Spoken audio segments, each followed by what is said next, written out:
Pemirsa dan teman-teman semuanya, kita santai sejenak, yaitu kita berbicara santai saja, berbicara tentang pusaka yang ada di Indonesia.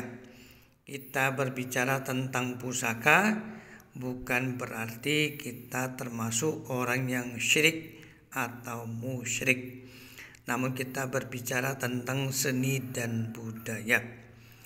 Dan pusaka ini dikenal di Indonesia namanya Nogo Nganten atau Nogo Temanten, Nogo ya naga. Dan ini dinamakan Nogo Nganten ini karena dua naga ini menjadi satu, seakan-akan mereka adalah sepasang pengantin ya.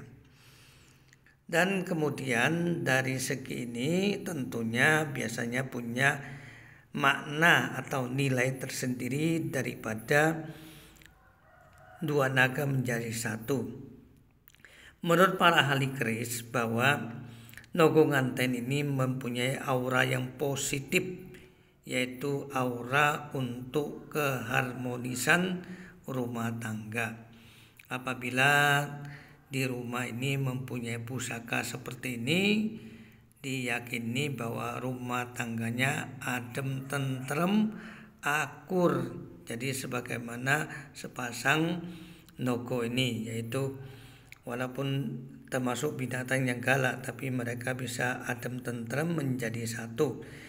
Kemudian dari segi tahun perbuatan kita bisa mengetahui yaitu dari senina. Pemirsa lihat di sini ini ada tanda seperti ini. Ini menunjukkan zaman kamardikan. Kamardikan ini artinya zaman setelah Mataram Islam. Jadi dibikinnya ini adalah Mataram, setelah Mataram Islam. Dan apabila ini gambarnya ini adalah kijang tapi emas, ini berarti zaman Majapahit. Kemudian dinamakan kinata. Kalau ini orang pasti mengatakan kinata emas. Dan ini namanya kinata. Dihiasi, dilapisi emas, namanya kinata. Yaitu kalau naganya dari sini sampai ke ujung ini dilapisi emas. Dan emas ini tentunya bukan emas yang 24 karat. Tapi biasanya ini sekitar 18 atau 17 karat. Dan ini dihiasi kemudian mempunyai fungsi yaitu tadi untuk keharmonisan rumah tangga. Ini menurut para ahli keris. Kemudian di sini kita lihat, nah ini ada garis-garis ini. Nah sampai ke ujung ini namanya garis ungkon. Garis ungkon ini adalah lapisi, artinya mengungkon ini membungkus ya.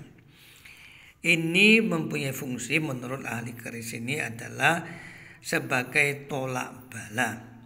Artinya singkir. Singkir ini dalam hal ini ada singkir geni, singkir banyu, singkir mara bahaya.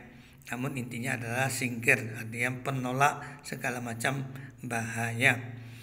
Jadi dari segi inilah maka kita bisa menarik kesimpulan bahwa kita berbicara tentang keris bukan dari segi mistis yang harus ditakuti, tapi kita nikmati adalah segi budaya, kemudian seninya kan indah sekali.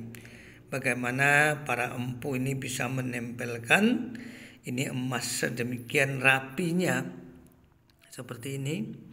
Kemudian ada pamor seperti ini. Pamor ini namanya pamor, pemirsa. Nah ini garis ini yang putih-putih ini namanya pamor.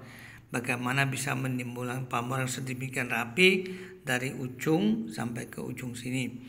Inilah namanya seni dan budayanya begitu kental yang harus kita hargai. Bahwa ketika kita bisa menghargai satu keris ya, dalam segi arti seni dan budayanya, maka kita bisa menghargai karya nenek moyang kita.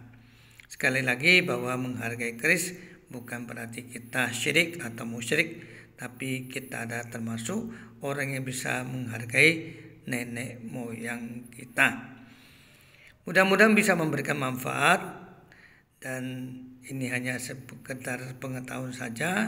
Mudah-mudahan kita tidak punya perasaan apa-apa selain menikmati karya nenek moyang kita. Assalamualaikum warahmatullahi wabarakatuh.